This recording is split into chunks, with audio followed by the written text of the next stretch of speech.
Um, we're going to finish up probably tonight. I think I'm going to anyway. Our study from 1 Peter, where he has been giving us some instructions on how to prepare ourselves, how to sustain ourselves, and ultimately have the victory over the things that are in this dark world.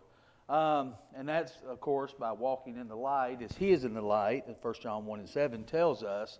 But we're going to probably end tonight by looking at a couple final exhortations from Peter to equip us to fight our ultimate enemy, which is Satan. And I think that's what it was all leading up to, that we need to understand that Satan is our ultimate enemy, and that's who we have to prepare for. And he's the cause of and sin, of course, is the cause of all the darkness that we see around about us today. But let's go to 1 Peter 5 and kind of go through a few verses. We're not going to get into, there's a lot of things we could talk about in these first few verses, but we won't chase rabbits tonight. We'll kind of stay on topic. He says, "So I exhort the elders among you as a fellow elder and a witness of the suffering of Christ, as well as a partaker in the glory that is going to be revealed, shepherd the flock of God that is among you, exercising oversight." Notice what he says here. He says, exercising oversight, not under compulsion. We'll stop right there for just a moment. While he's going to help us to fight these things that we have to fight and face these things that we have to face in the world, I think he's showing here how important it is to have the proper leadership. When it comes to a congregation, if we want to stay strong as individuals, we have to do that, and he's been telling us how to do that. And if we especially want to do this as a congregation, we have to have strong leadership. Because once these things in the world get into our building, we say sometimes as it infiltrates the church, I think the church can withstand it. I think sometimes our congregations and our buildings can't. I think it kind of gets into us, and we kind of let those things of the world in. But he says here, "I exhort the elders among you as fellow elder and a witness of the suffering of Christ." So as he says this, he starts off by saying, okay, I'm going to address the leadership. I'm going to address individuals, and he says, I want you to know I'm qualified to do this. He said, here's what makes me qualified. So he gives these qualifications as he goes in and talks about the leadership. If the church, the congregations, the individuals, the body of Christ is going to withstand these things, just like Brad, I thought he made an interesting comment about if the church was going to remain, as far as America goes. Is it just going to be a remnant? And I thought that was very pertinent to the things that are going on around us, and I think that's exactly what Peter's dealing with. And in the context, he's dealing with an immediate threat that's happening, but also in the broader sense of the things that apply us today, the still same threats that we have, how important leadership is. And he gives his qualifications that he is a witness of the suffering of Christ, as well as a partaker in the glory that's going to be revealed.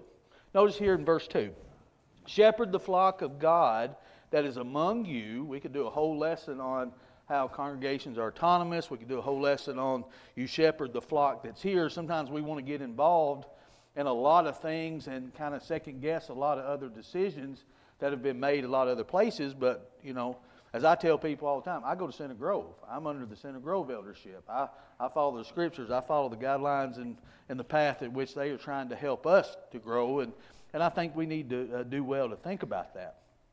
But he says, "Shepherd the flock of God that is among you, exercising oversight." And he says, here's how you be a great leader. Here's how you do this. You do this for the right motivation and the right reasons. I always like going to this when I think about the shepherds and I think about elders. You can go to Paul's qualifications, and we can go through that list of qualifications, but I like how Peter here gets down to the practical part of it.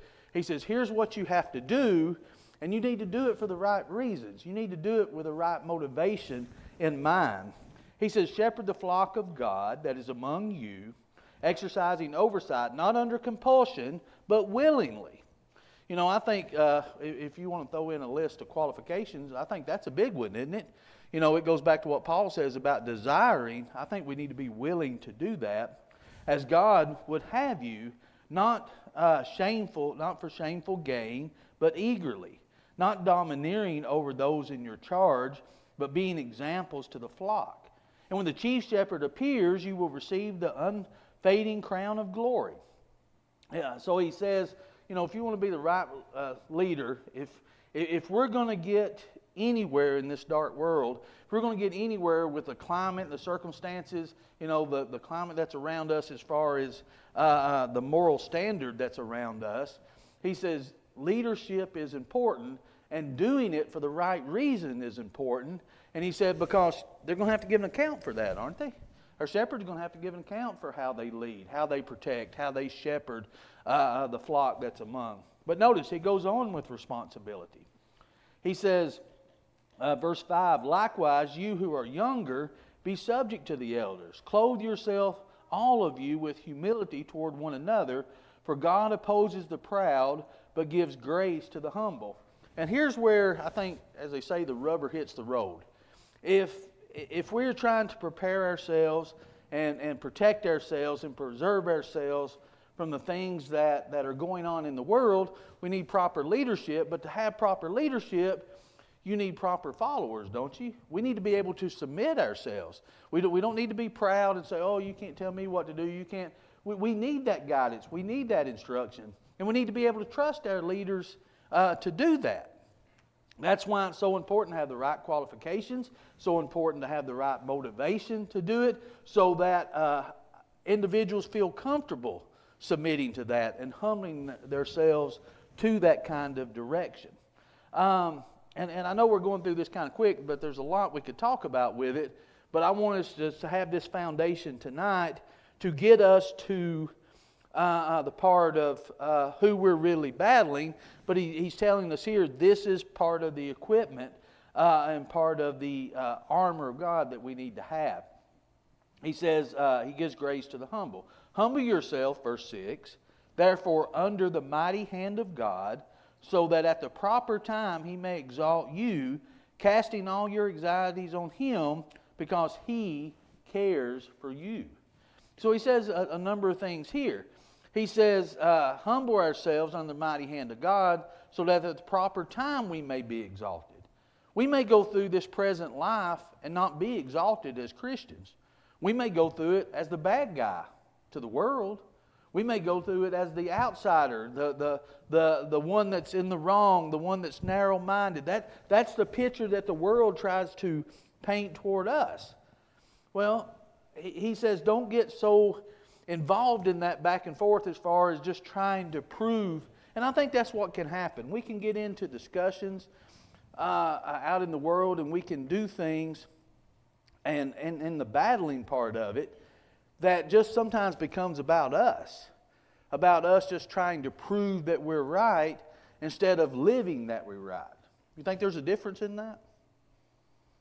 I think there is. I see it in myself a lot of times, to where sometimes I cross the line of trying to live the way that God tells me to live and show that to the world, to trying to prove that I'm right and that I'm going to win this argument for me. Not for the cause, but for me.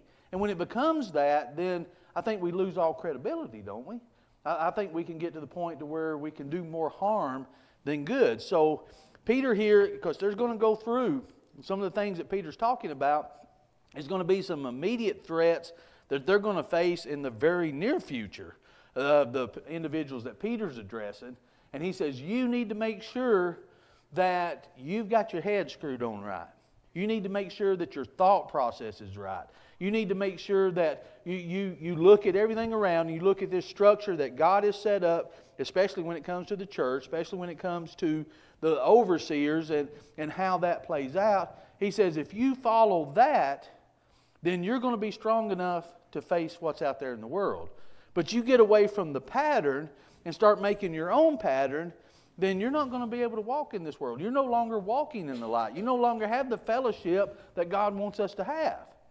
He says, make sure we have these things right. And I think that's where we fall short at times. We want to take, and I'm speaking generally, and I'm speaking for myself, I think we want to take bits and pieces of what God instructs us as far as structure goes, as far as the plan to live for Him goes. And we want to take the things that we like in it, and we want to discard the other, and we take those bits and pieces, and we try to go out and face the world. And then we wonder how come that doesn't work. We wonder how come we fall short. Well, what happens is we have took off part of the armor that God has for us to protect ourselves, don't we? And so we're vulnerable to it. We're wide open for whatever Satan throws at us, and that can make it very difficult to battle him when God says, I'm giving you everything you need to where you won't have any problem. Now you say, well, Christian life is difficult. Yeah, it can be difficult, but I can go through a difficult thing and do it the right way and have the right outcome that I'm supposed to have if I'm living for that. Any thoughts or comments before we get into who we're actually fighting? I think you're right that a lot of times when we think, what's a faithful Christian, we pick out the things that we are good at, and we say, well, faithful Christians are baptized right, they worship right, they're there every time the doors are open. Then when we widen it out into, okay, what's your prayer life like? Are you visiting the orphans and widows? Are you doing this? The stuff that we're not as good at, we're like, well, that's just not as important. Yeah. Like you're saying, and sometimes it's just that hard thing of we focus on making sure we believe all the right things. As long as you believe all the right things, it's fine. But whether we do those things or not is Oh yeah, that's a totally different. I mean, just think about it. If you ask the average Christian what makes a faithful Christian, if you were to pick out the most faithful person you can think of in your eyes, what makes them that way? And what do you think the number one answer would be? Here every time the door's open. And that's a good thing, but that is by far not the only thing.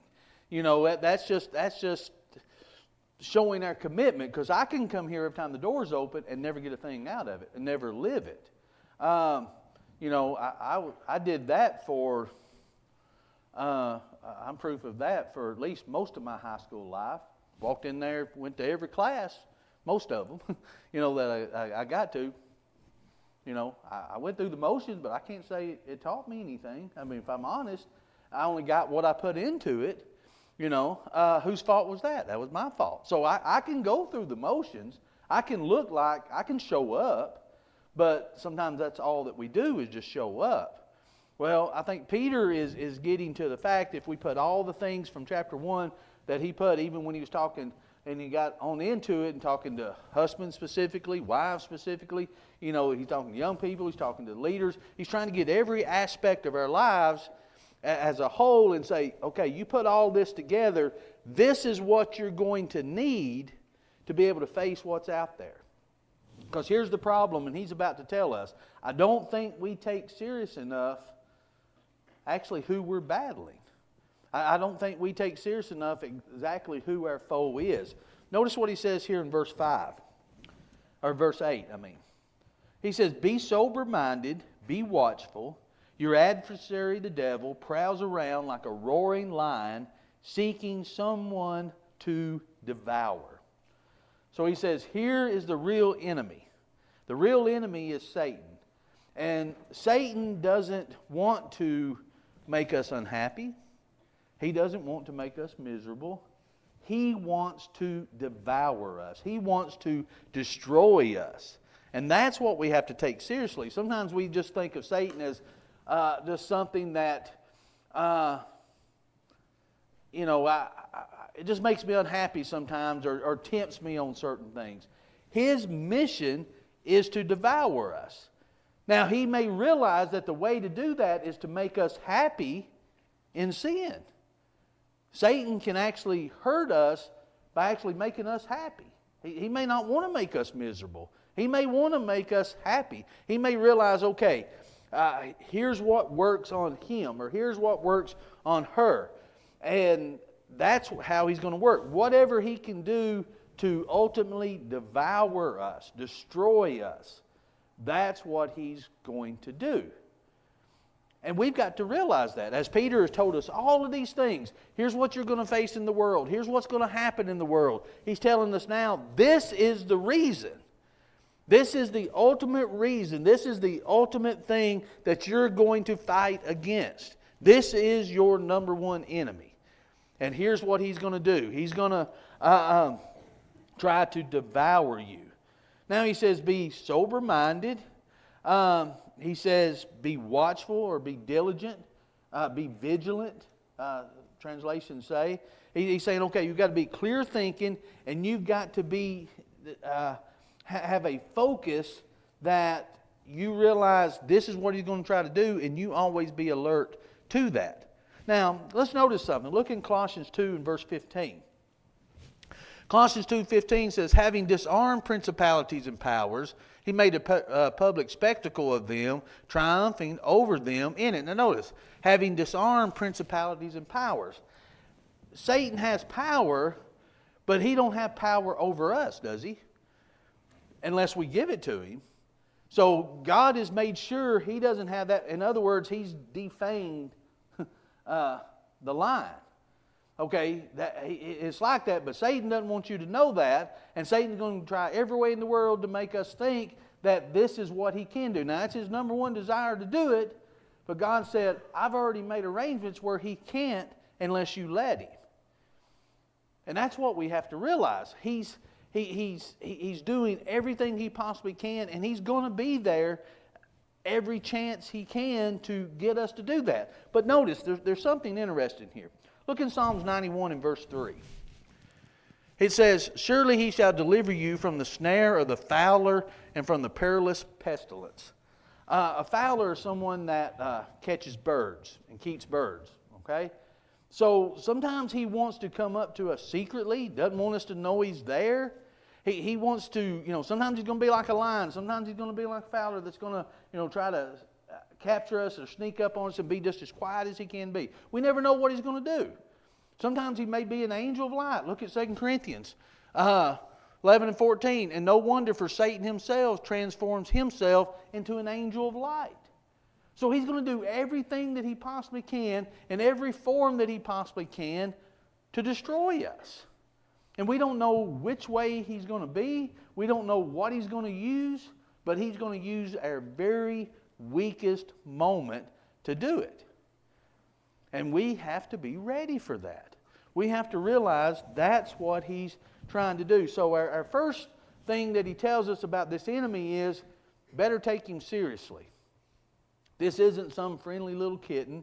This isn't some little cartoon figure. This isn't someone who just wants to make us miserable sometimes. This isn't someone we can just blame on the bad things that we're doing. He absolutely wants to destroy us. Now here's the thing. If we don't get that in our mind, nothing else matters, does it? I mean, think about it. If we don't take Satan seriously, I mean, look at the pain and the misery he put Job through. And what kind of servant of God was Job? Was he a good one? What's that? Obedient, faithful. He was so obedient and faithful, God said, okay, there he is. He called him out and said, try it on him. But he still had limits, didn't he? But Job struggled, and I think the biggest thing Job struggled with was right here, emotionally. Yeah, he was physically devastated on a lot of levels. He had a lot of things happen to him. But look at the emotional strain that he placed on Job, trying to figure out the why and all the process of it. And that's what he wanted. That's how he got Job to his weakest point, was getting him to go through that. And that's what he's going to do to us. So we have to take him seriously. But notice what he says in verse 9. Resist him, firm in your faith, knowing that the same kind of suffering are being experienced by your brotherhood throughout the world. What's he start off by saying here in verse 9? What's the very first thing he says? Resist him, right? So if we were not able to resist him, could Peter tell us to do that through inspiration? So guess what he tells us right off the bat? You can resist him. You can resist this. But I think what's interesting is in order to resist Satan, we have to resist what he does. So I have to realize, first of all, if I'm doing the things in which God says to do, I've got these things in order, I'm facing these things, I'm truly living these things, I can resist him. I can resist what he does. But notice some things he tells us. Look in 1 Corinthians 6 and 18.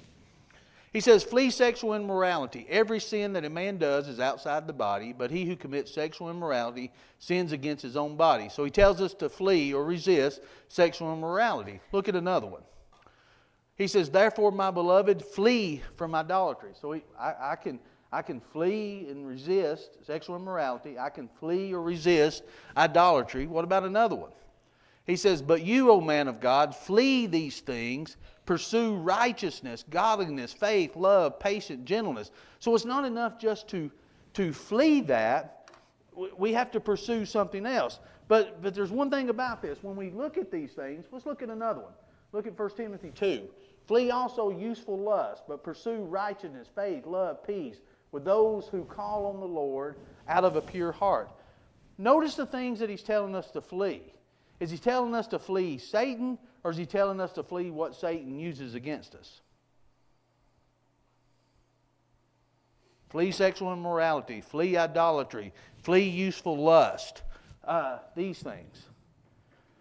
Peter tells us here we can resist him. We can resist him.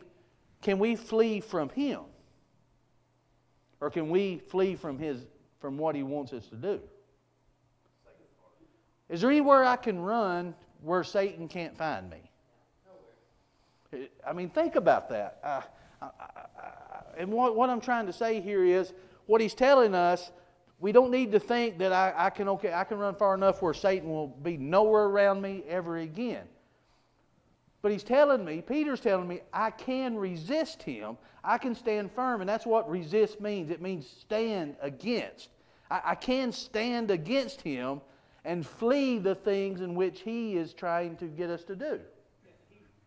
You're exactly right. You can't flee Satan. What he's telling you to disarm Satan. Mm-hmm. Take Satan's weapons away from him. Then he is, if you replace it with righteousness, faith, love, and peace, now you have the weapons that Satan cannot defeat. So he's telling you, you first have to disarm Satan. So he has no power over you, and that's very hard. Oh, yeah. And that's the thing. If I realize that I have the power that he doesn't have, and I've not let him convince me of that, I can withstand him every time he throws something at me because I'm fleeing. I mean, take Joseph for example. Joseph fled, didn't he? I mean, there's times we may have to physically run away, be completely out of the situation. I can flee those things. But I can only resist Satan. I don't think, unless there's something I'm not finding, I don't find anywhere where it says I can actually flee from him. Jesus told Peter, get behind me, Satan, didn't he? I mean, look, everywhere Jesus went, was he not tempted? Was he not distressed? Was there not things going? If the Son of God can't or didn't get away from him, how can I? Now, did he resist him? Yeah, and he showed us how to do it. He says, here's how you stand against him, to where what he's doing will not be a devastating blow against you. In other words, he's not going to devour you like he wants to do. So flee the things in which he's trying to get us to do, the power that he's trying to convince us that he has over us, and we're able to do that. I mean, what does it matter if he's around if I have the power to resist him? He's not going to be effective, is he? Yeah. Well, I've got it up there, but I was thinking about it. Go ahead. Well, no, I was just curious. This is more of a curiosity thing. So I agree with you. We can't really flee from him. There's nowhere we can go. But you're going to go to James. So I'm not trying to cut you, but resist the devil and he will flee from you. Yeah. So it seems like within this logic, we have to remember that even though we can't ever get away from where he could get us, that Right. it's not every moment of every day constantly on us. I don't guess, because Yeah. if it means he flees from you, that's what I'm curious about. What Yeah. does that actually mean? And that's what I was getting to. It comes to a point to where it's almost the opposite of God. God's not going to walk away from us, but we can walk away from him. We can not follow him. We can step out of the light. If I was to, Satan can, no matter where I go or what I do, he can try to tempt me. He can do everything that he possibly can to do that. But, okay, if I get to the point, and that's where I want to go with James, if I get to the point where I realize the power that he has or ultimately that he doesn't have, and I'm living the way that God says do, doesn't mean a perfect life, but it means a life walking in the light as he is in the light, that I'm covered in that blood. Do you think Satan's going to move on to somebody that he can reach? Do you think it's going to become easier? Because he's not, ultimately when we first become a Christian, I think that's when he hits us the hardest. Or when we have those weak moments, then he's going to jump right back into the fight. But if I do resist him, he's going to be less effective. I think he's going to leave me alone. I think that's what James is talking about. He's going to flee from me and start to get somebody else. I think, and I always want to go back to Adam and Eve here, I think that's why he didn't go to Adam, because he couldn't get Adam. So he fled from Adam and went to Eve, then Eve was able to get Adam. He works in all of these ways, but if I do resist him, he's going to move to something else. Look at all the fight, and look at all the mishaps and the mayhem that he caused with Job, but look at the end result of that. Look how Job was blessed after going through that. You think Satan left him alone? Because he proved God's point, he will serve God for nothing. That it's not like he had a hedge. Doesn't matter what you throw at us, we can still serve God and be victorious. So he's going to move on. I think that the Christian life's always going to be difficult. I don't know that I believe that. I believe it's going to be a straight way where there's always going to be obstacles. But as my faith, as I grow stronger in my faith and recognize the faith that I have, I think it becomes a lot easier because Satan's not fighting as hard against me, because there's going to come a point to where he realizes he can't get me. If I resist him, and again, it's not this, you can almost get into a once saved, always saved, because here's where some say, okay, because it doesn't matter what, Satan's not around you anymore, it doesn't matter what the flesh does, it's about what the Spirit. What I'm meaning by this is, I think I get to the point to where I recognize him and he no longer has power over me. When I don't give him the power, what else can he do? He'll go to somewhere where he can. And that's what I believe James is talking about. Now, I could be way off, but I think that's what he was talking about there. I can resist him and I can flee from the things he does, but if he still senses these weaknesses in me, he can be right there with me. But if I continue to resist him and keep that armor on, what's he going to do? I mean, really, what can he do when it comes to the ultimate end? The victory's already been won. He's just trying to convince me that it's not. And I think but I think it goes back to the beginning. I have to take him seriously. I have to realize that he is dangerous. I am fighting, as Paul said, it's not this flesh and blood, it's principalities, it's powers. And the Bible already told us what he did with the principalities and powers. He disarmed them.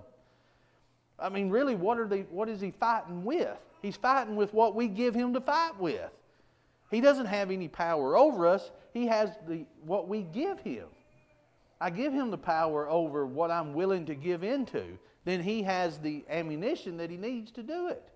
I'm the one who gives it to him. Because he's not going to come at me with the same things he comes at Titus with, or Bill with, or Jimmy with. He's going to come with whatever they give him for them, because it won't work on me. So it's only what each one of us gives. So if we don't give him anything, he has nothing to fight with, he has nothing left to do but to flee. So I believe that's what. Any other comments? Bill, do you have your hand up? I'm sorry.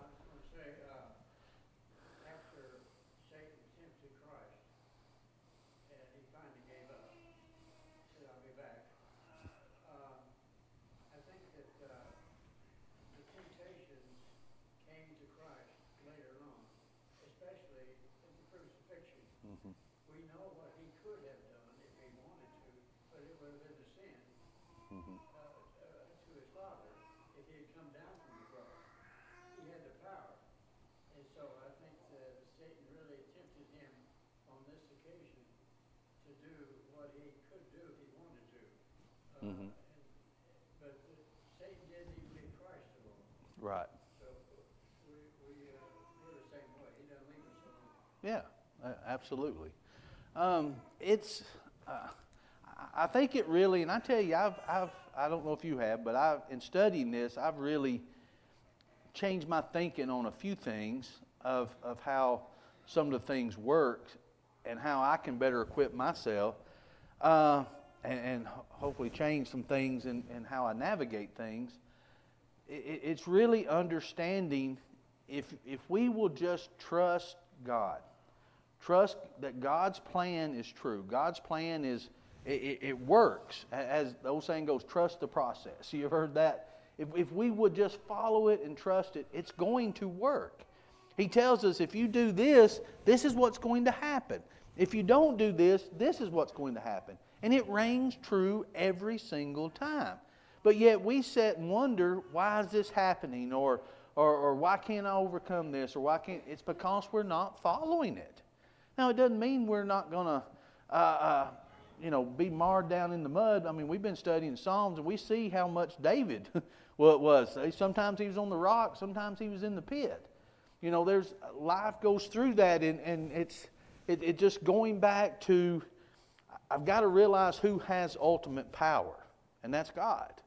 That's the one that I serve. That's the one that I'm a child of. That's the one I'm an heir with Christ.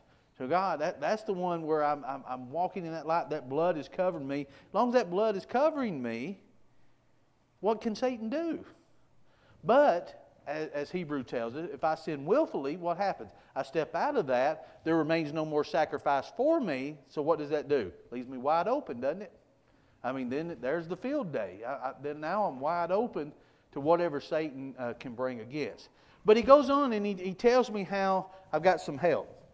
One, that if I resist him, stand firm in the faith, I know that the same kind of suffering are being experienced by your brotherhood throughout the world. Now, how can that help? Knowing that the brotherhood's going through it too. Should that make me sad because somebody else having to face what I'm going through? How can that help? How can that be encouraging? Because if you work together, you can get through it. Yeah, I'm not alone. Satan is still, I'm not the only one he's fighting against. I'm not the only one having to go through this. So if the brotherhood's going through it too, guess what I can do? I can go talk to somebody else. How are you getting through this? How can I help you get through this? How can you help me get through this? How can we fight this together? Strength in numbers, How can I do? You've got a support system. God didn't just leave us out here on our own and say, just have at it, hope you the best. There's a support system there, isn't there? There's help there. So I know the other brethren are going through it too. Now notice what he says. He throws in just a little bit here. And after you had suffered a little while, the God of all grace, who has called you to his eternal glory in Christ, will himself restore, confirm, strengthen, and establish you. Now, why did he have to say this? Why did he have to say this part? And after you have suffered a little while. Did he have to tell me that? Why didn't he say, okay, if you do this, you'll never suffer? I'd rather heard that. But he says, after you suffered a little while. So what's he telling us here? Yeah, you're going to suffer.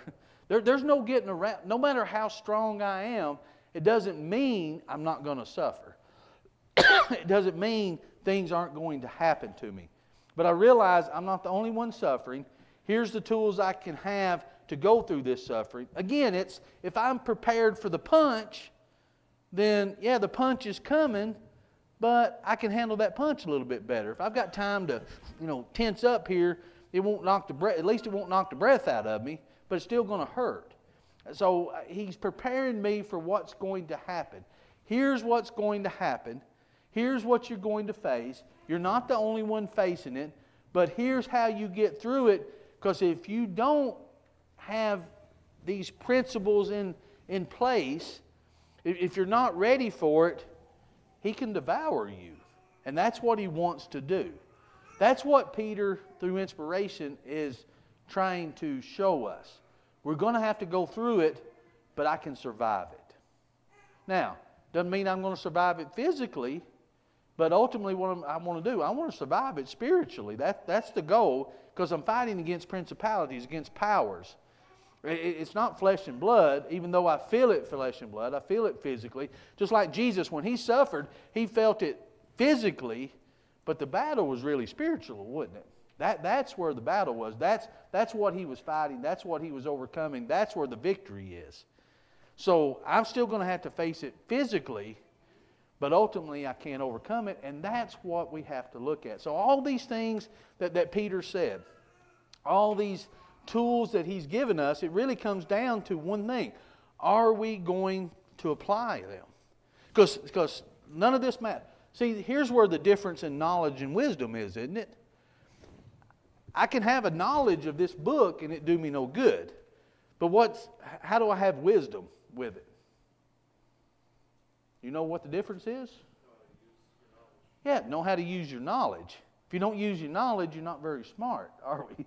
So I've got to be able to use it. So he gives me the wisdom the knowledge I need, and expects me to have wisdom in using it to be able to overcome.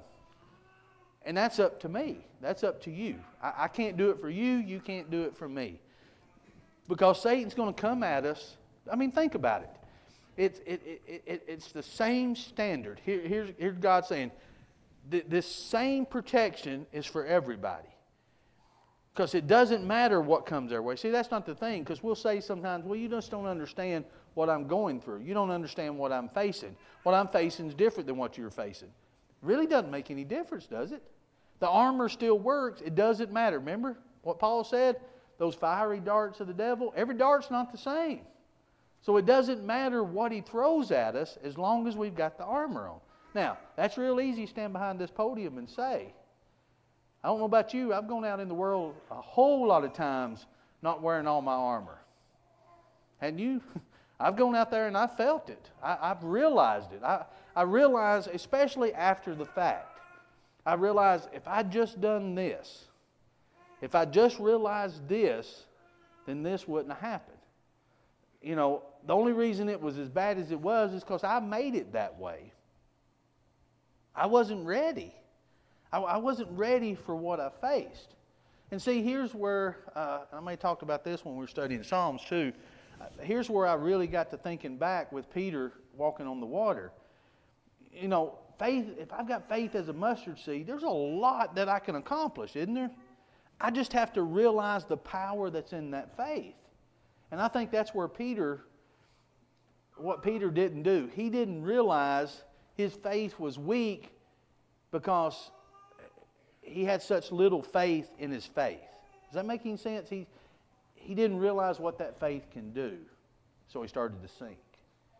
And I think that's what we do. We underestimate the faith. You know, Jude tells us, contend earnestly for the faith. That faith is the strongest thing that there is. I just got to realize it. I just got to realize that's the greatest thing that I have that Satan can't overcome. As long as I have that, then we'll be able to get through the things that we face. Any final thoughts on this study? Nothing?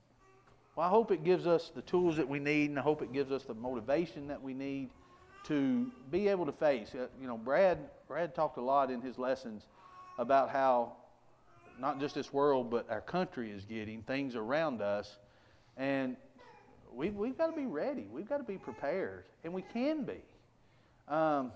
We just have to be able to recognize it, and sometimes that's a very hard thing to do.